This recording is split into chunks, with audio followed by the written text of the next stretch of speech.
حکیم لقمان کے بتائے ہوئے صبح کے ٹوٹکے۔ صبح کو لمبی لمبی سانس لینے سے کبھی دمہ نہیں ہوتا۔ صبح نیم گرم پانی پینے سے موٹاپا جڑ سے ختم ہو جاتا ہے۔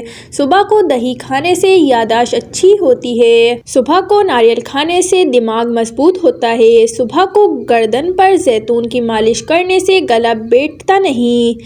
صبح کو زبان پر لہسن لگانے سے زبان پر چھالے نہیں نکلتے۔ صبح کو کمر پر لہسن کا تیل لگانے سے کمر کے مہرے کبھی خراب نہیں ہوتے۔ صبح کو سبز چیزوں کو دیکھنے سے نظر تیز ہوتی ہے۔ صبح کو چلنے سے کبھی دل کی بیماری نہیں ہوتی۔ صبح کو چقندر کھانے سے قبض نہیں ہوتی۔ صبح کو سبز چائے پینے سے کبھی زکام نہیں ہوتا۔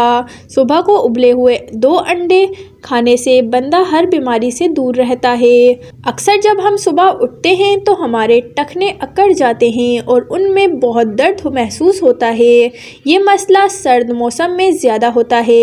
یوں تو ٹخنوں میں درد کا مسئلہ عام طور پر تھوڑے ہی عرصے میں دور ہو جاتا ہے، لیکن بعض دفعہ یہ مسئلہ ٹخنوں، پٹھوں اور جوڑوں وغیرہ میں سوجن کی وجہ سے ہو سکتا ہے، جس کی وجہ سے یہ آپ کو طویل عرصے تک پریشان کر سکتا ہے۔ لیکن اچھی بات یہ ہے کہ کچھ آسان گھریلو ٹوٹکوں کی مدد سے آپ صبح کے وقت ایڑیوں کے درد کے مسئلے سے آسانی سے نجات حاصل کر سکتے ہیں۔ ان سے سوزش کو دور کر کے دوران خون کو فروغ دینے کے ساتھ ساتھ بہت سے دوسرے فوائد حاصل کیے جا سکتے ہیں۔ گرم تیل سے مالش کرنے سے پٹھوں میں دوران خون بہتر ہوتا ہے اور گرمی ملتی ہے۔ یہ بند رگوں کو کھولنے اور ٹخنوں کو مضبوط بنانے میں بھی فائدہ مند ہے۔